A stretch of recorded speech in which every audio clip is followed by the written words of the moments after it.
आज जो हमारे गेस्ट हैं यहाँ पर अभी पीछे बैक स्टेज में, उन्होंने बहुत सारे गवर्नमेंट एग्जामिनेशंस को क्रैक किया है, इंक्लूडिंग यूपीएससी, और उनका अपना एक यूट्यूब चैनल है सिविल बीइंग्स के नाम से, जहां पर 2 मिलियन सब्सक्राइबर्स हैं। Please give an energetic and warm welcome to the one and only Sagar Duneja.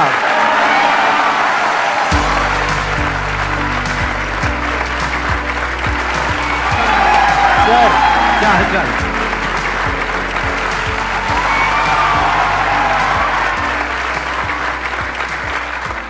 आइए बैठिए। सबसे पहले मतलब आपको थैंक यू करना चाहता हूँ, बिकॉज मेरी यूपीएससी प्रिपरेशन के दौरान आपका बहुत बड़ा योगदान रहा है। कॉलेज के हमारे सर्वर पे किसी ने आपका last life changing seminar upload किया, तो कॉलेज के सर्वर से लैंड से हमने डाउनलोड कर लिया, और फिर वहाँ से जब हमने देखा तो वो ऐसा एक लाइफ चेंजिंग सेमिनार था जहाँ पे उस समय मैं एक प्रॉब्लम से जूझ रहा था, over thinking, too much of over thinking, कि होगा कि नहीं होगा सिलेक्शन, करूं कि नहीं करूं। डिलेमा मेरा सारा क्लियर हो गया था उस समय जब मैंने आपको लास्ट लाइफ चेंजिंग सेमिनार देखा था, क्योंकि एज एन इंजीनियर हम लोग को वही चीज़ें समझ में आती हैं जिसमें कुछ लॉजिक होता है। वो जो ब्लंट मोटिवेशन होता है वो नहीं समझ आता कि तुम कर सकते हो, तुम ही कर सकते हो। अरे मेरे में क्या है यार, कुछ तो बता दो। तुम ही कर सकते, कोई तरीका बता दो। सर इन्होंने बाकी सब मोटिवेशनल स्पीकर्स का मजाक उड़ाया और मेरी तारीफ कर रहे हैं। मैं जस्ट टू क्लैरिफाई।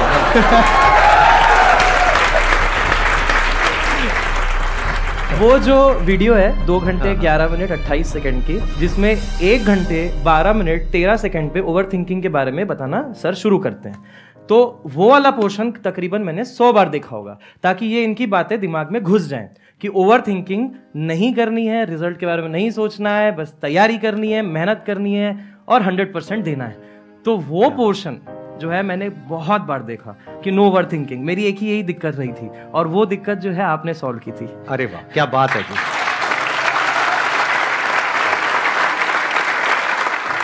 ये बहुत बड़ी बात होती है यूपीएससी को क्रैक करना, क्योंकि लाखों बच्चे चाहते हैं लेकिन बहुत कम का हो पाता है। जी। आपने कब क्रैक किया? 2014 में। 2014 में आपने कर लिया था। उसके बाद फिर कितने टाइम तक आपने जॉब करी थी? 1.5 साल। मैंने यूजुअली ऐसे लोगों को नहीं देखा है जिन्होंने यूपीएससी क्रैक किया हो, उसके बाद में उनको एक जॉब मिल गई हो, फिर उन्होंने छोड़ी हो। जी। तो उसके वो छोड़ने के पीछे का रीजन क्या था? एक्चुअली जब 2014 में मैंने एग्जाम निकाला था, 108 रैंक था मेरा। उसके बाद सर होता ये है कि आपकी ज्वाइनिंग तक के बहुत लंबा समय रहता है। आजकल नहीं रहा है, आजकल थोड़ा सा फास्ट फॉरवर्ड हो गया है। पहले 1 साल का टाइम रहता था आपकी ज्वाइनिंग तक के, तो वो 1 साल में कुछ ना कुछ तो करना है। तो उस 1 साल में मैंने पढ़ाना स्टार्ट किया, तो इंजीनियर्स को पढ़ाया और तरह तरह के सिविल इंजीनियरिंग के सब्जेक्ट्स पढ़ाए, तो उसमें मेरा इंटरेस्ट आ गया। तो हुआ यूँ कि जब 1.5 साल फिर जब जॉब किया, तो मैं ना मिस कर रहा था किसी चीज़ को, और कहीं ना कहीं लग रहा था कि कुछ ना कुछ मिसिंग है। और फिर मैंने ये सोचा कि वाई नॉट वही चीज़ की जाए जिसमें मेरे को मज़ा आ रहा है। तो फिर मैंने जॉब पूरी तरीके से छोड़ करके पूरा समय, पूरा डेडिकेशन टीचिंग को ही दिया। और टीचिंग का आपने किस तरीके से किया? मतलब अपना इंस्टीट्यूट ओपन किया या ऑफलाइन पढ़ाया, ऑनलाइन पढ़ाया, कैसे करा आपने? नहीं, मैंने ज्वाइन किया एक इंस्टीट्यूट। अच्छा। और हमारे जो सर हैं तो उन्होंने भी बहुत सपोर्ट किया। उन्होंने कहा कि आप अपनी टर्म्स पे काम करना। तो बस मेरे को इतना अच्छा लगा ये चीज़ कि सर ने इतना फ्रीडम दे दिया हमें कि आप जैसा करना है करो। तो मुझे लगा इससे बड़ी अपॉर्चुनिटी और कुछ नहीं हो सकती है, लेट्स स्टार्ट टीचिंग अगेन। तो अभी आप ऑफलाइन और ऑनलाइन पढ़ा रहे हो। हाँ। लेकिन आप उसी इंस्टीट्यूट में पढ़ा रहे हो जहां पर आप स्टार्ट किए 5-6 साल पहले पढ़ा रहे थे, और जबकि आपको ऑफर्स अच्छे खासे आ रहे होंगे। आई एम 100% श्योर उससे तो बहुत बेटर आ रहे होंगे फाइनेंशियली। हाँ, बहुत बहुत बहुत ही ज्यादा। लेकिन तो फिर क्या रीजन है, आप क्यों नहीं छोड़ते और क्यों कहीं और नहीं जाते? उसके पीछे आप बताइए, आप यूट्यूब चैनल को मोनेटाइज क्यों नहीं करते?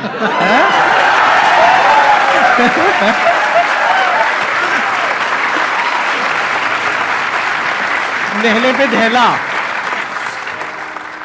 कुछ चीजें होती है ना जो एथिक्स और मॉरल से एसोसिएट हो जाती हैं, और एक लिमिट के बियॉन्ड ना फिर वो एथिक्स मॉरल्स फिर रखना अपने अंदर वो ज्यादा वैल्यू करता है रादर देन स्विच करना। उसके अलावा आपने और भी कई सारी गवर्नमेंट की जो एंट्रेंस एग्जामिनेशंस होते हैं उसको क्रैक किया है। बहुत सारे, यूपीएससी के अलावा सारे जितने दिए, सब जितने भी हैं सब क्रैक किए हैं। मतलब जितने मैंने दिए, हाँ, सभी क्लियर किए।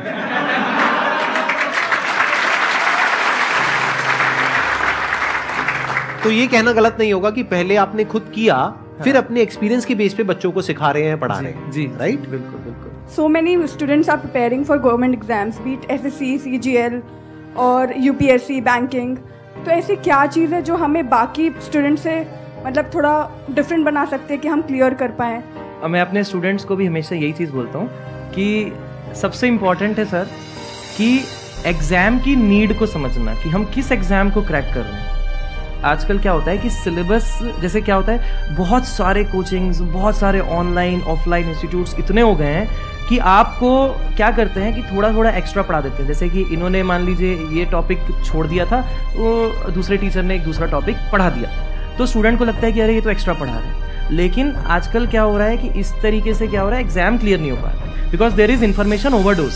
आपको एग्जाम की नीड को समझ के पिन पॉइंटेड स्टडी करनी है जो काम की. बिकॉज मैं आपको एक चीज बताता हूं कि एक एक व्यक्ति को एक एक सब्जेक्ट के एक एक टॉपिक में PhD करने में 7 साल लग जाते हैं. जैसे हम लोग जब IIT बॉम्बे में थे तो वहां पे हमारी एक सीनियर थी जो PhD कर रही थी. वो PhD अपनी कंप्लीट की है 8 ईयर्स में. उनका शादी हो गया, बेबी हो गया, सब हो गया, PhD उसके बाद हुई कंप्लीट, वो भी एक टॉपिक में.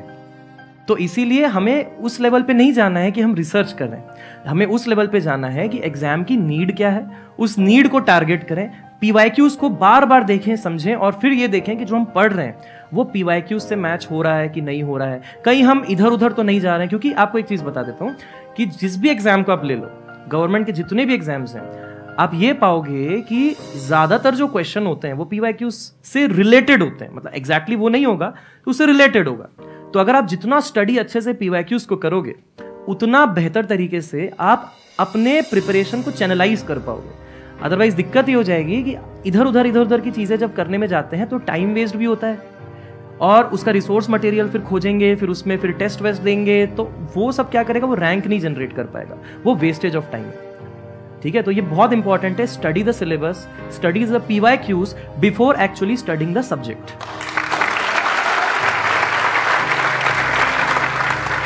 And it makes so much sense to me what you just said कि ये बेसिकली क्या होता है, सिर्फ एंट्रेंस में ही नहीं. अगर मैं एंटरप्रेन्योरशिप के एंगल से भी बात करूं तो ये बात बहुत ही रेलेवेंट है जो अभी इन्होंने बोली है. होता क्या है कि हम बहुत कुछ करने की कोशिश करते हैं या हम सब कुछ करने की कोशिश करते हैं और सब कुछ कोई भी नहीं कर सकता. We have got limited time.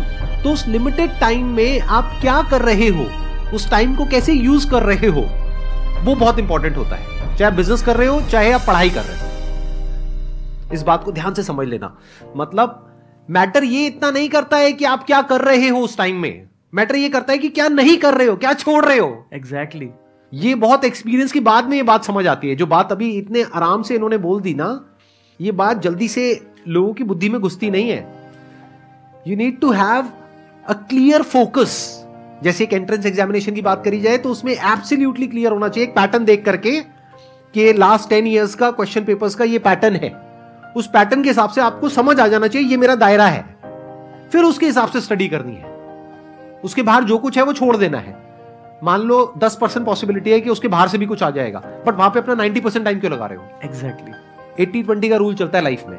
20% of the efforts generates 80% of the results. तो मैटर ये करता है वो 20% एफर्ट कहां जा रहा है आपका. और हम यही गलती कर बैठते हैं, मेहनत करते हैं. देखो मैं दिन में 16 घंटे पढ़ रहा हूं, 18 घंटे पढ़ रहा हूं. तो किसी को दिखाने के लिए पढ़ रहे हो, किसी को कुछ प्रूव करना है या एंट्रेंस क्रैक करना है.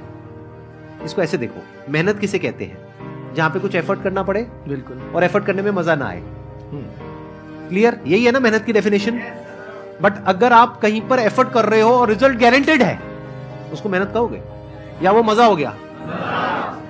बहुत सारे लोग तो जाते हैं, ट्रैकिंग करते हैं, ये करते हैं, वो करते हैं, माउंटेन क्लाइंबिंग करते हैं, उसको मेहनत नहीं पैसे लगते हैं, वो भी उसको मेहनत नहीं बोलते, उसको एडवेंचर बोलते हैं. जबकि मेहनत वहां पर भी हो रही है, बट वो एडवेंचर है. क्यों? क्योंकि मजा आ रहा है. तो जिस काम में मजा आता है वो एडवेंचर हो गया. तो ऐसे ही अगर आप मेरी लाइफ को ध्यान से स्टडी करोगे, मैंने कभी मेहनत करी नहीं, मुझे पता ही नहीं मेहनत क्या होती है. एडवेंचर पता है मुझे. क्यों? क्योंकि मैंने हमेशा फिगर आउट करने की कोशिश करी है कि जो मैं कर रहा हूं वो क्यों कर रहा हूं, उसके पीछे क्या रीजन है, उससे क्या होने वाला है. तो जब ऐसे हम समझ करके करते हैं ना किसी भी काम को, तो वो एडवेंचर हो जाता है. तो ये एडवेंचर में और मेहनत में अच्छे से हमको फर्क पता होना चाहिए. तो your this journey to crack an entrance exam, जो अभी आपने बात करी थी, that could be adventurous, that could be fun. क्योंकि जो 99% लोग नहीं कर पा रहे, आप वो कर पा रहे हो और अगर आपको क्लियर समझ आ रही है ये बात, तो आपकी करने की पॉसिबिलिटी बहुत बढ़ चुकी है।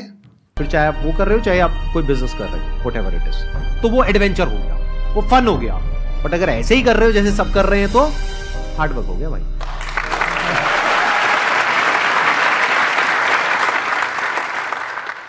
सर माय क्वेश्चन इज कि जब हम कुछ भी एक टॉपिक पढ़ते हैं या एक सब्जेक्ट पढ़ते हैं, वो टाइम इतना कंज्यूम हो जाता है वहाँ पे कि हम अदर सब्जेक्ट्स को टाइम नहीं दे पाते हैं। और एट द एंड जब हम रात को एनालिसिस करते हैं कि हमने होल डे में क्या किया है और कहाँ पे हम लैग कर रहे हैं, तो फिर हमें गिल्टी भी फील होता है, रिग्रेट भी हो रहा होता है। इस चीज़ को, इस प्रॉब्लम को हम कैसे ओवरकम कर सकते हैं? ये एग्जैक्ट सेम प्रॉब्लम मेरे प्रिपरेशन के दौरान भी मुझे हुई। तो मैंने अपने आप से कुछ सवाल पूछे। मैं आपसे भी वही चीज़ पूछता हूँ, Yes, sir. ये टाइम टेबल बनाया किसने? काइंड ऑफ लाइक हम खुद ही डिसाइड करते हैं। खुद ही डिसाइड। यस। टारगेट पूरा कौन नहीं कर पाया? हम खुद ही नहीं कर पाए। किसको दोष दिए? अपने आप को। अपने आप को। Yes. तो अगले दिन टाइम टेबल को मॉडिफाई भी तो करना पड़ेगा। कोई चीज जब पहली बार एक्सप्लोर की जा रही है, how can you exactly know कि आप कितने टाइम में उस चीज को खत्म कर पाएंगे? तो एक तरीके से आप ऐसी चीज के लिए खुद को दोष दे रहे हो जो आपकी गलती की वजह से नहीं हुई है।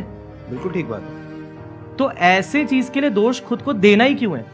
जब मेरे साथ ऐसा कई बार हुआ होगा, तकरीबन 50 बार हुआ होगा, तो मैंने ये चीज रियलाइज की सोच के बैठ के कि मैं किस चीज के लिए खुद को दोष दे रहा हूँ। यार ऐसी चीज के लिए जिसको मैं जानता नहीं हूँ, उसको मैं फर्स्ट टाइम जानने की कोशिश कर रहा हूँ, मुझे क्या मालूम कि कितना समय लगने वाला है। तो अब टाइम लग गया तो लग गया, गिल्टी फील करने वाली क्या बात है? एटलीस्ट टॉपिक तो समझ में आया, कोई बात नहीं। अगले दिन थोड़ा मैं सोच समझ के और सही तरीके से कोशिश करूंगा इटरेट करके कि अब मैं थोड़ा और करेक्ट टाइम दूं।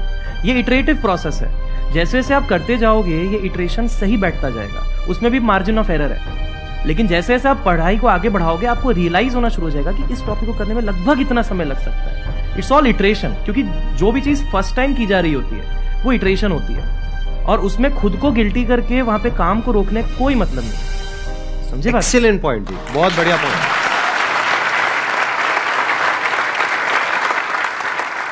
एक सर से सवाल है कि सर हमारी लाइफ में ना हमेशा जब से स्कूल से पढ़ते हैं, हमेशा पढ़ते आते हैं, तो एक टीचर ऐसा होता है जो कुछ ऐसा सिखा के चला जाता है, मतलब उसकी जिंदगी भर याद रहती है। तो सर आपकी कोई ऐसी बात हो जो आपके टीचर ने आपको बहुत अच्छी बताई हो, जो आप हमें सबको इंस्पायर कर सकते हो, उसे बता गया कुछ भी? ये है हमारे NIT रायपुर के प्रोफेसर हैं, डॉक्टर समीर वाजपेयी। एंड जब हम जब प्रिपरेशन डेज की बात कर रहा हूँ कॉलेज की, तो उस समय गेट की जब मेरे को तैयारी करनी थी, गेट का एंट्रेंस एग्जाम जो होता है IITs में एडमिशन के लिए और PSUs के लिए, तो उस समय हमारे रायपुर में ऐसा कोई कोचिंग इंस्टीट्यूट मतलब ऐसा कुछ नहीं था जो मतलब गेट की तैयारी उस लेवल पे करा दे जैसी हमको चाहिए। हमको चाहिए कि हम सीधा टॉप रैंक पे लाएं। तो उस टाइम पे मैं सेल्फ स्टडी करता था, and he was the person जिनको मैं मतलब क्लियरली बता पाता था कि सर मैं गेट की तैयारी कर रहा हूँ। एवरी टाइम समीर सर हम लोग को यही कहते थे कि बहुत अच्छा कर रहे हो, मेरे को भी यही बोलते थे बहुत अच्छा कर रहे हो, करते रहो करते रहो। तो मतलब एक टीचर वो होता है जो अपने स्टूडेंट को नो मैटर व्हाट उसको बेस्ट से बेस्ट परफॉर्म करने के लिए हमेशा मोटिवेट करते रहे, चाहे वो स्टूडेंट कैसा भी हो, क्योंकि ना कौन सा स्टूडेंट कब क्या कर जाए कुछ पता नहीं। बहुत बढ़िया।